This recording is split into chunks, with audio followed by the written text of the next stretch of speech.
तो हेलो दोस्तों, नमस्कार। आप सभी का हमारे यूट्यूब चैनल पर स्वागत है। तो यदि आप लोग क्लास 12 बायोलॉजी के स्टूडेंट हैं और 2024 में बोर्ड परीक्षा देने वाले हैं, तो आज की यह वीडियो आप सभी लोगों के लिए काफ़ी ज़्यादा इंपॉर्टेंट होने वाली है, क्योंकि आप लोगों को पता होगा कि हमारे यूट्यूब चैनल पर क्लास 12 बायोलॉजी की पूरी किताब से सबसे ज़्यादा महत्वपूर्ण प्रश्न कराए जा रहे हैं, जो कि आपके बोर्ड एग्जाम 2024 के लिए बहुत ही ज़्यादा महत्वपूर्ण होने वाले हैं। और यदि आप लोग अपनी क्लास 12 की बायोलॉजी में बोर्ड एग्जाम 2024 में 70 नंबर बिल्कुल आराम से पक्का करना चाहते हैं, तो आप लोग जितनी भी वीडियोस हमारे यूट्यूब चैनल पर अपलोड हो रही हैं फिलहाल, वो सारी वीडियोस को आपको ध्यान से देखना है और हर एक क्वेश्चन को अपनी कॉपी में नोट कर लेना है, क्योंकि जितने भी प्रश्न आपको कराए जा रहे हैं वो सभी आपके मोस्ट इंपॉर्टेंट क्वेश्चन हैं, जो कि आपके पुराने साल बोर्ड परीक्षा में आए हुए प्रश्न हैं और साथ ही में जिसकी संभावना 2024 बोर्ड परीक्षा में बहुत ही अधिक है आने की, वो सारे प्रश्न हमारे यूट्यूब चैनल पर आपको करवाए जा रहे हैं। और साथ ही में हर एक क्वेश्चन का सॉल्यूशन किस प्रकार से आपकी बोर्ड परीक्षा कॉपी में आपको करना है, वो भी बताया जा रहा है। तो वीडियो बहुत ही ज़्यादा महत्वपूर्ण हो जाता है आप सभी लोगों के लिए, इसलिए आप लोग वीडियो को ध्यान से देखो। और यदि आपको वीडियो पसंद आता है तो वीडियो को लाइक और चैनल को सब्सक्राइब भी कर दो। तो ये सारी चीज़ें आप लोग समझ गए होंगे। तो चलिए अब हम लोग अपनी वीडियो की बात कर लेते हैं। तो वीडियो में आगे बढ़ने से पहले मैं आपको बताना चाहता हूँ कि यदि आप लोगों ने अभी तक हमारे टॉपर ग्रुप को नहीं ज्वाइन किया है, तो आप लोग चाहें तो ज्वाइन कर सकते हैं। अब ये टॉपर ग्रुप क्या है और इसमें क्या-क्या चीज़ें मिलती हैं, वो भी मैं आपको बता देता हूँ, ठीक है? तो एक सब्जेक्ट का जो टॉपर ग्रुप का प्राइस है वो मात्र ₹100 रखा गया है फ़िलहाल के लिए। इसका प्राइस वैसे तो 199 है, लेकिन फ़िलहाल के इसका प्राइस घटा करके मात्र ₹100 रखा गया है, जिसमें आपको क्लास 12 बायोलॉजी के ऑल चैप्टर का नोट्स दिया जाता है, जो सारी चीज़ें आपकी हैंड रिटन होती हैं बहुत ही अच्छे तरीके से। आप इसका डेमो देख सकते हैं हमारे व्हाट्सएप नंबर पर मैसेज करके, डेमो भी आप लोग एक चैप्टर का देख सकते हो। और यदि आपको पसंद आता है तो आप लोग टॉपर ग्रुप ले सकते हो। तो टॉपर ग्रुप में आपको मिलेगा ऑल चैप्टर नोट्स, प्लस में आपको इंपॉर्टेंट क्वेश्चन आंसर, जो कि आपके बोर्ड एग्जाम 2024 के लिए बहुत ही ज़्यादा महत्वपूर्ण होते हैं। तो इन सारी चीज़ों को प्राप्त करने के लिए आप लोग को हमारे व्हाट्सएप नंबर पर कॉन्टैक्ट करना है। व्हाट्सएप नंबर आपका हो जाता है 97 93 44 0081 पर आपको व्हाट्सएप पर मैसेज करना है। और जिस भी सब्जेक्ट के लिए आपको टॉपर ग्रुप चाहिए आपको बताना है, उस सब्जेक्ट का आपको टॉपर ग्रुप आपको दे दिया जाएगा, ठीक है? प्राइस फिलहाल के लिए मात्र ₹100 रखा गया है, तो जितनी जल्दी हो सके आप लोग ज्वाइन कर लीजिए, क्योंकि इसका प्राइस बाद में बढ़ जाएगा। तो फिर जितनी जल्दी अगर आपको ज्वाइन ही करना है तो आप लोग ज्वाइन कर सकते हो। ये सारी चीज़ें मैंने बता दी हैं। तो चलिए अब हम लोग अपनी वीडियो की बात कर लेते हैं। तो हम लोग पढ़ रहे थे क्लास 12 बायोलॉजी 2024 बोर्ड एग्जाम की तैयारी हम लोग कर रहे थे, जिसमें हम लोग पूरी किताब से सबसे ज़्यादा महत्वपूर्ण अति लघु उत्तरीय प्रश्न कर रहे थे। तो इसमें अभी तक हम लोगों ने पार्ट नंबर 5 तक देख लिया था, और सभी पार्ट को यदि आप लोगों ने अभी तक नहीं देखा है, तो आज ये जो आपका पार्ट नंबर 6 होने वाला है, इस वीडियो को देखने के बाद आप लोग पुराने के जितने भी पार्ट हैं उन सभी को देख लेना, क्योंकि सारे प्रश्न आपके लिए बहुत ही ज़्यादा महत्वपूर्ण हैं और आपके बोर्ड परीक्षा के लिए बहुत ही ज़्यादा महत्वपूर्ण है। तो आप लोग हर एक क्वेश्चन को अपनी कॉपी में नोट कर लेना और हर एक क्वेश्चन को अच्छे तरीके से तैयार कर लेना, ठीक है? तो इस पार्ट को आप लोग देखो, पार्ट नंबर 6 को, और उसके बाद में फिर आप लोग इन सभी चीज़ों को हम लोग पिछली वीडियोस में कर चुके हैं। तो आप लोग इस पार्ट को देखने के बाद आप लोग पुराने पार्ट को भी जा कर के ज़रूर देख लीजिएगा।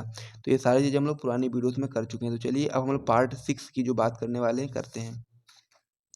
तो पार्ट नंबर 5 तक हम लोग पहले ही कर चुके हैं। आज से हम लोग पार्ट नंबर 6 देखने वाले हैं। पार्ट नंबर 6 में कौन-कौन से महत्वपूर्ण क्वेश्चन हैं, वो मैं आपको बताने वाला हूँ। तो पार्ट नंबर 6 में जो हमारा सबसे पहला जो महत्वपूर्ण प्रश्न है, वो आपका हो जाता है कि अवशेषी अंग की परिभाषा दीजिए तथा उदाहरण बताइए, ठीक है? तो हम लोग को सबसे पहले क्या बताना है, अवशेषी अंग की परिभाषा तथा उसका उदाहरण बताना है। इंपॉर्टेंट क्वेश्चन है ये, तो इस पे आप लोग को आईएमपी का टिक लगा देना है। तो इसका उत्तर आप लोग इस प्रकार से बताओगे कि जीवधारियों के पूर्वकालिक क्रियाशील अंग, यानी कि जीवधारी जो होते हैं जिनमें जीवन पाया जाता है, उनके जो पुराने समय में जो क्रियाशील अंग थे, जो जीवधारियों द्वारा उपयोग न किए जाने के कारण अवशेषी हो गए। यानी कि क्या था कि पुराने समय में जो जीवधारी थे, उनमें क्या था, कुछ ऐसे अंग थे जो क्रियाशील थे पुराने समय में, लेकिन फिलहाल के लिए जब वो जीवधारी उस अंग का प्रयोग नहीं करते हैं, तो जिसके कारण वो जो अंग होते हैं वो अवशेषीय अंग हो गए एवं भविष्य में समाप्त हो जाएंगे। यानी कि कहने का मतलब ये है कि जो पुराने समय में जीवधारी के जो क्रियाशील अंग थे, जो कि जीवधारियों द्वारा उपयोग न किए जाने के कारण अवशेषी हो गए एवं भविष्य में समाप्त हो जाएंगे, अवशेषी अंग कहलाते हैं।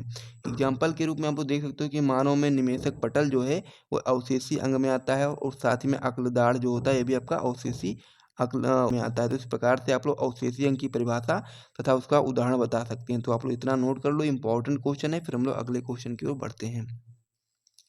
अगला क्वेश्चन हमारा हो जाता है कि एनेलिडा तथा आर्थ्रोपोडा के मध्य की संयोजक कड़ी का नाम लिखिए। तो हम लोग को बताना है कि जो एनेलिडा है तथा आर्थ्रोपोडा के मध्य में जो संयोजक कड़ी है उसका नाम हम लोग को बताना है। तो आप लोग बताओगे कि पेरीपेट्स जो आपका है एनेलिडा तथा आर्थ्रोपोडा के मध्य की संयोजक कड़ी है।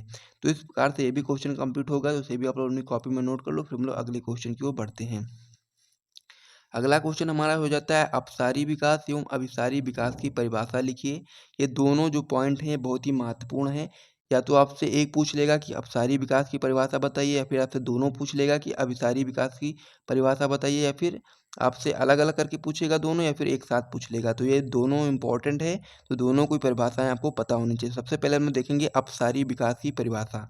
तो आप लोग बताओगे कि एक ही पूर्वज जाति के जीवों का विभिन्न भौगोलिक क्षेत्रों में फैलकर और अपने अपने क्षेत्रों के वातावरण के अनुसार विभिन्न जीवन शैली अपनाकर धीरे धीरे विभिन्न जातियों में रूपांतरित होना ही अपसारी विकास कहलाता है। अब अपसारी विकास का मतलब ये होता है कि जो एक ही पूर्वज जाति के जो सदस्य हैं या फिर कह सकते हैं जीव हैं, वो क्या कर रहे हैं, वो विभिन्न भौगोलिक क्षेत्रों में फैल जा रहे हैं, यानी कि एक स्थान से दूसरे स्थान पर फैल जा रहे हैं। और फिर जिस स्थान में वो फैल जा रहे हैं उसी स्थान के वातावरण के अनुसार अपनी जीवन शैली को ढाल ले रहे हैं और फिर उसी से विभिन्न जातियों में रूपांतरित हो जा रहे हैं। तो उस प्रक्रिया को हम लोग अपसारी विकास कहते हैं। और अपसारी विकास में आपको इतना लिखना है, आपको पूरे पूरे मार्क्स मिलेंगे। उसके यहाँ पे हम लोग बात करेंगे अभिसारी विकास क्या होता है। तो अभिसारी विकास में आप लोग बताओगे कि विभिन्न पूर्वज व जाति के सदस्य एक भौगोलिक क्षेत्र में रहकर समान रूप के दिखाई देते हैं। पहले वाले में क्या हो रहा था, अपसारी विकास में एक ही पूर्वज जाति के जो सदस्य थे वो क्या कर रहे थे, भौगोलिक क्षेत्रों में फैल जा रहे थे, विभिन्न प्रकार के भौगोलिक क्षेत्रों में फैल जा रहे थे। और जहाँ पर भी वो जा रहे थे वहाँ पर उसी के वातावरण के अनुसार अपने आप को ढाल ले रहे थे और फिर विभिन्न जातियों में रूपांतरित हो जा रहे थे। लेकिन अपसारी विकास में ऐसा नहीं होता है। अपसारी विकास में होता है इसका अपोजिट एकदम हो जाता है। अपसारी विकास के एकदम अपोजिट में आपका अभिसारी विकास होता है। तो अभिसारी विकास में होता है कि विभिन्न पूर्वज व जाति के जो सदस्य होते हैं वो एक ही भौगोलिक क्षेत्र में रहकर समान रूप से दिखाई देते हैं, समान रूप के दिखाई देते हैं। और ऐसा विकास जो होता है वो अभिसारी विकास कहलाता है। पहले वाले भी आप लोगों ने समझ लिया होगा। तो अब हम लोग अगले क्वेश्चन की ओर बढ़ते हैं। इसमें हमारा अगला क्वेश्चन हो जाता है कि गुणसूत्रीय उत्परिवर्तन किसे कहा जाता है। ये भी आपका इंपॉर्टेंट क्वेश्चन होता है कि गुणसूत्रीय उत्परिवर्तन किसे कहा जाता है। तो इसमें आप लोग बताओगे कि युग्मक निर्माण के समय अचानक होने वाले ऐसे परिवर्तन जिनसे गुणसूत्रीय संरचना परिवर्तित हो जाती है तथा विभिन्नता उत्पन्न होती है, गुणसूत्रीय उत्परिवर्तन कहलाते हैं। क्या होता है कि जब युग्मक निर्माण का जो समय होता है उसी समय अचानक होने वाले ऐसे परिवर्तन जिनसे गुणसूत्रीय संरचना जो होती है वो परिवर्तित हो जाती है तथा विभिन्नता उत्पन्न हो जाती है, तो उस प्रक्रिया को हम लोग क्या बोलेंगे, गुणसूत्रीय उत्परिवर्तन बोलते हैं। तो इस प्रकार से ये भी क्वेश्चन आपका कंप्लीट हो गया, जिसे भी आप लोग अपनी कॉपी में नोट कर लो। फिर हम लोग अगले पेज पर बढ़ेंगे और भी महत्वपूर्ण प्रश्नों को देखेंगे, साथ में इसका सोल्यूशन भी देखेंगे। और यहाँ तक यदि आपको वीडियो पसंद आ रहा है तो वीडियो को आप लोग छोटा सा लाइक करिए, चैनल को सब्सक्राइब करिए और साथ ही में एक प्यारा सा कमेंट जो भी आपकी इच्छा हो करके बता सकते हैं। तो इतना आप लोग नोट कर लीजिए, फिर हम लोग अगले क्वेश्चन की ओर बढ़ते हैं। इसमें हमारा अगला क्वेश्चन हो जाता है कि क्रो-मैग्नान मानव पर संक्षिप्त टिप्पणी लिखिए। यानी कि क्रो-मैग्नान मानव के बारे में हमको बताना है। तो आप लोग बताओगे कि मानव का उद्भव प्लीस्टोसीन युग में हुआ। यानी कि जो मानव है उनका उद्भव कब हुआ, तो आप लोग बताओगे कि मानव का उद्भव प्लीस्टोसीन युग में हुआ। आधुनिक युग मानव का जंतु वैज्ञानिक नाम क्या हो जाता है आपका, तो आपको पता होना चाहिए कि आधुनिक मानव का जंतु वैज्ञानिक नाम आपका होमोसेपियंस है तथा क्रो-मैग्नान मानव का जंतु वैज्ञानिक नाम आपका होमोसेपियंस फालिसिस है। ठीक है, तो इस प्रकार से ये भी क्वेश्चन कंप्लीट हो गया है। तो इसे भी आप लोग अपनी कॉपी में नोट कर लो। फिर हम लोग अगले क्वेश्चन की ओर बढ़ते हैं। अगला क्वेश्चन हमारा हो जाता है कि रोमर के मतानुसार आधुनिक मानव की विभिन्न प्रजातियों के नाम लिखिए। हम लोग को बताना है रोमर के अनुसार आधुनिक मानव की जो विभिन्न प्रजातियां उनके नाम को हम लोग को बताना है।